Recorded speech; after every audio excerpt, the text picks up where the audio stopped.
5 থেকে 6 ঘন্টা তাকে অত্যাচার করে হত্যা করা হয়। আমরা তো এখনো আমাদের হত্যার বিচার পাইনি। আসলে ঠিক আজকের দিনেই আবরাল ফাহাদ গত বছর যেদিন মারা যায় সেদিন এই সোমবারই ছিল। আজকেও কিন্তু সেই 7ই আগস্ট সোমবার, 5 বছর পর এই দিনই তাকে গত রাতে হত্যা করা হয়। তাকে এখানে তাকে 8:30 পর্যন্ত, রাত 8:30 থেকে 6 তারিখ রাত 8:30 থেকে রাত 2:30 পর্যন্ত 9 তারিখে প্রায় দীর্ঘ 5 থেকে 6 ঘন্টা তাকে অত্যাচার করে হত্যা করা হয়। এখন তাকে হত্যা করার পরে আমরা প্রথমে জানতে পারি ফজরের নামাজের সময় এখান থেকে একজন ফোন করলে আপনার ছেলে হচ্ছে ঢাকা মেডিকেল অসুস্থ, আপনারা চলে আসেন, কিংবা আপনাদের কেউ আছে কিনা। হ্যাঁ, তখন আমরা শোনার পরে বিভিন্ন জায়গায় খোঁজ নিয়ে তখন আমার ছোট ছেলে আবরার ফায়াজ, তখনও সে কিন্তু ঢাকা কলেজে লেখাপড়া করতো, ইন্টারমিডিয়েট।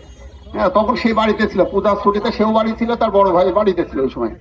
হ্যাঁ, রবিবারে ও চলে আসলো, এসে ওই রাত্রে তাকে ওইভাবে রুম থেকে ডেকে নিয়ে যায়। তাকে ওইভাবে তারপর তাকে বলা হলো, তখন ফেসবুকে দেখে কি ও মারা গেছে ওইভাবে।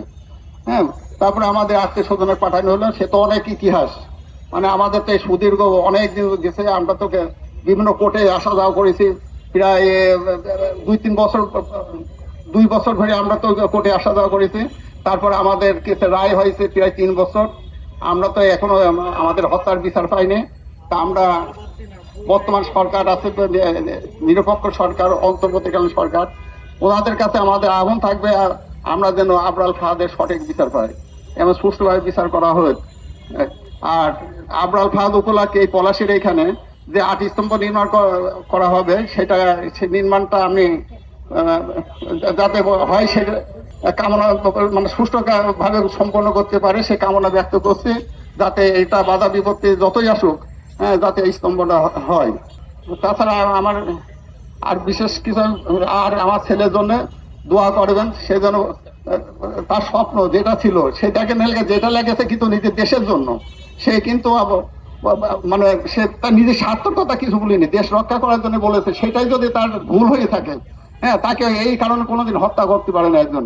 আর আপনারা যাতে তার হত্যার যে বিচার হয় সেই হিসাবে আপনারা তার বিচারের দাবিতে আপনারা স্বেচ্ছায় থাকবেন।